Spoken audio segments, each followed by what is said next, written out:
hit on the Chargers to start the show. Here are the Raiders in the AFC West. Max Crosby, Christian Wilkins, Tyree Wilson, Malcolm Koonce. Here's the line, and here's my statement. The Chiefs should actually be very concerned about the Raiders' new look defensive line. Jason, are we in or we out? I'm still fascinated by that damn suit Christian Wilkins had on with the boxes, and he had a lot of things going on right there. But it was fun listening to him. He said, I'm such a character, such an animated, sick, twisted individual. He said he just fits in as a Raider. And then you say, should the Kansas City Chiefs be concerned? Jamie, I'm rolling with you on this one. The Kansas City Chiefs right now, Patrick Mahomes, Travis Kelce, news broke that they're opening up a new restaurant, 1587 Prime. That's what they should be concerned about. All right, we got Eric Stonestreet, we got Paul Rudd coming in, Melissa Etheridge. Where are we going to sit them? Where are we going to get the beef from, the Wagyu, all of those things? That's the only thing right now the Kansas City Chiefs should be concerned about. Yeah, the Raiders, go load up, get whoever you want. But for right now, the Kansas City Chiefs off-season, you just won another Super Bowl back-to-back years. Andy Reid's not in the office right now drawing up something protection-wise to get ready for Christian Wilkins and Max Crosby and Marcus Koonce and Tyree Wilson. That's not a concern right now. He's making sure his two-star players, their restaurant is flowing right and when he can make an appearance. Can I ask a question on the restaurant? So they announced it yesterday. It's Kelce and Mahomes. It's 1587 Prime. What level flex is that for a player? We're opening a steakhouse in town. Because, I remember when I was a kid, it was always Elway's out in Denver. That's where people would go. And Shula's is all over the place. Yeah. The steakhouse. Now, of course, everyone's got the car and the watch, but the steakhouse, where does that stand if you can open a steakhouse in a city? The steakhouse is elite. The fact that it's just their jersey numbers, just 1587 Prime, absolutely elite, especially if it comes star-studded and everything. How dare you list all those people off that were where are they going to see them and not?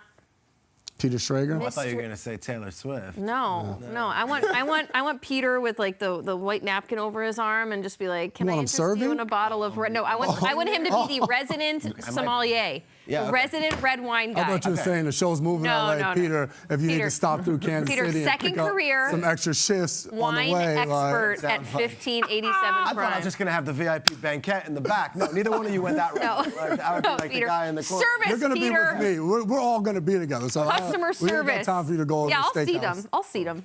I'll be the greeter. What do you got, Patrick? I'm out. I am out.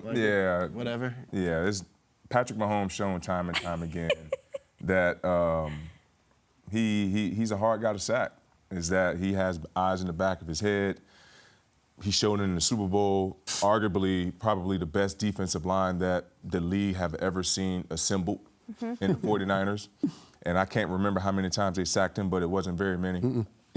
So Patrick is one of those guys that understands the pocket. He understands where his guys are at all times, even coming from the acrobatic throws. Even when you think you have him on the ground this close, he still finds a way to get rid of the ball. So although last year the Raiders sacked him 5 times in 12 games, they sacked him 19 times, pretty solid numbers. But I don't see this being an issue for Patrick Mahomes and the Chiefs. 11 months ago or so, we had Tyree Wilson come in the studio, and he picked up the gentleman that usually sits in your chair like a newborn baby and practically burped him. It was an incredible feat of athleticism and strength. And we were really excited to see Tyree Wilson on the field. That's our new guy. He scooped up Kyle Brandt like he was a chip and Kyle was the guacamole. It was amazing. But then we didn't really see it transform and happen on the field. So if it had, I'd be a little bit worried about the personality injection of Christian Wilkins and Max Crosby into Tyree. But I need to see more. I need to see a little bit more before I buy into this. So I am also out. That's the thing. When you have Bosa and Mack for the last 3 years and they still just beat the Chargers, it's hard to be well, they've got Crosby and Wilkins. But you have to think this was a strategy by the Raiders. They're we've tried everything out. Let's just load up the defensive line. That's our best bet. Let's go get to Patrick Mahomes. It's something that Antonio Pierce has said time and time again that this is the goal. Let's shake Mahomes' world up a little bit here. Wilson came on at the end a little bit. He had a couple games once Pierce took over, but you're right, it wasn't he had the breakout season Will Anderson did by any means. And Koonce came out of nowhere and was awesome. Out of nowhere. So you're hoping those two guys play well and that they could lead the team, but who's playing quarterback? That's my question. So if we don't have a quarterback, Minshew is going to go up against Mahomes. Maybe, are they drafting a quarterback? Are they doing a quarterback? So the defense is great, but you're going to have to score as well with Kansas City. Now, They beat him with Aiden O'Connell last year. They beat up on him Christmas Day. So maybe I should take that back. But yeah, I think it's a step in the right direction. I love the signing, obviously, but I don't know if the Chiefs are shaking in their boots by any means.